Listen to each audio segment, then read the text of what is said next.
Влизай, я че снимаме. Давай, Мацо. Казвам се Александър.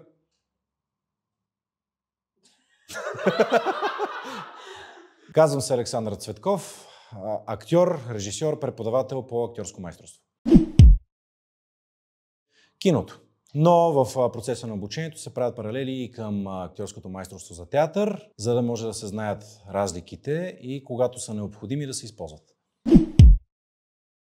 Разбира се, че като преподавател в школа Пхалки и като ръководител на курса преподавам актьорско майсторство. Бих искал да преподавам и други неща, но все още не ми дават да ги преподавам, въпреки че се опитвам да ги преподавам, преподавайки това, което си преподавам.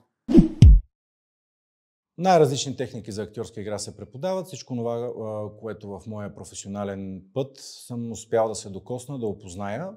Това влиза като част от обучението и в курса по киноактьорско майсторство и в школата. Като разбира се, някои техники са основни, базови, затова първо през тях се минава, за да може по-бързо и по-лесно да се усвоят от хората, които са членове на курса и да можат по-скоростно, по-скорошно също така да започнат да ги практикуват. Много интересен въпрос. Базирам се на методологии, на неща, които аз съм успял по някакъв начин да събера, да съчетая и да изпробвам да видя, че те са работещи през годините. През целия моя творчески път успях да проверя голяма част от тези методологии. И бих казал, че са работещи, затова ги преподавам. В курса са компилирани изключително голям набор от практически упражнения, такива през които трябва да се мине, за да може да се усвои материала от теорията. Няма да кажа какви са, който иска да ми се обади само срещу $9,999,99. Няма да ги издам. Нищо не предлагам на учениците. Учениците ми предлагат ми себе си, за да участват в проектите на нашата школа. Тоест, след като преминат през курса, те имат право да продължат своето обучение в школа Пхалк, където заедно работим, те подобряват своите качества, своите знания, умения, практикуват, упражняват се и така нататък, с което заедно правиме голяма част от нашите проекти. Уеб сериал, късометражни филми, пълнометражни филми, сегментално кино, блокбъстъри. 10-сезонен ситком. Имаме, разбира се, и проект за филм, който се снима 50 години текущо време, но все още не сме го започнали. Обучението е конкретно насочено за киноактьорската игра. Базовите знания, навиците, които са необходими на всеки един от учениците да придобие, да развие точно определени качества в себе си, за да може да ги практикува на снимачната площадка. Слушай, какво цънци? 1000 лева под масата, който даде, го взимаме веднага. Изискванията за прием в школата са кандидатите да са преминали през курса на Студио Пхалк, кинокурса, за да може на базата на знанията, които са придобили в кинокурса, да може да продължат своето си обучение в следваща фаза и да започнат да практикуват упражненията, да практикуват роли, да работят върху проекти и така нататък, за да може да се развиват максимално бързо и по естествен път.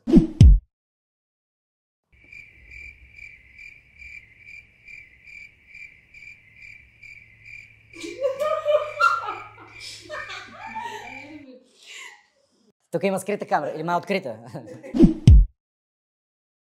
Нужен ли е предишен опит, за да те приемат в школата, е въпрос. Защото нужен ли е предишен опит в актьорството? Ти как би отговорила? Приемаме ученици, които вече са завършили. Изискванията за прием в школата са никакви. Тоест, не е необходимо човек да има някакъв предишен опит, но тук е може би момента да кажа, че курс е подходящ и за хора, които имат някакъв. Самия курс служи като опресняване на знанията или придобиване на нови такива, допълване на стари знания също. Може да се каже, че курсът е подходящ не само за хора, които искат да се развиват като актьори, ами също и за режисьори, оператори, монтажисти, тъй като се занимава изцяло с това да запознае хората с основите на киното, да се разбере кой, как и по какъв начин зависи от целия екип и да може да бъде по възможно най-добрия начин полезен не само за себе си, но и за останалите. По време на курса много така бързо осъзнавам, че от учениците ми нищо няма да излезне.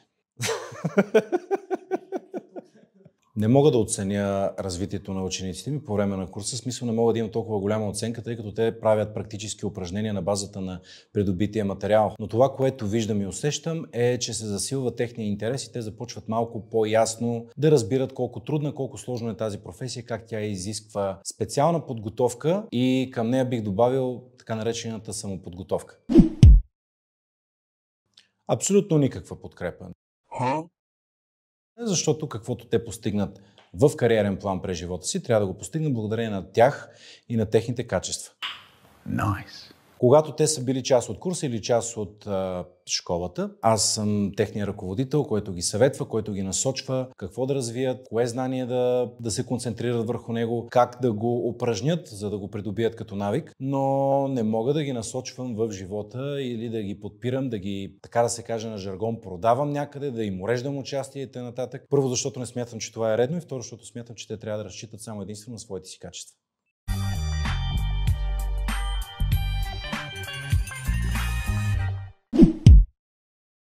Имам един специализиран курс и той е много строго концентриран върху това да подготви бъдещи актьори да се справят възможно най-добре с тяхната работа и ние за този курс говорим от началото на интервюто. С риск така, че може да не се е разбрал. Веднъж предложих на себе си да се самообуча по някакви неща, но не стигнах кой знае колко далече, защото се оказа, че всичко това си го знам. Персонално обучение, да. Всъщност подхода ми към всеки един от моите ученици е строго индивидуален. Има хора, които по-лесно усвояват материал по един начин, други по друг начин, така че аз съм персонален преподавател на всеки един от тях. Това, че те просто се събират в група, когато ние трябва да работим, е едно на ръка. Но ако въпросът е насочен дали бих преподавал на хора, които са извън групата, отговорът е категорично да.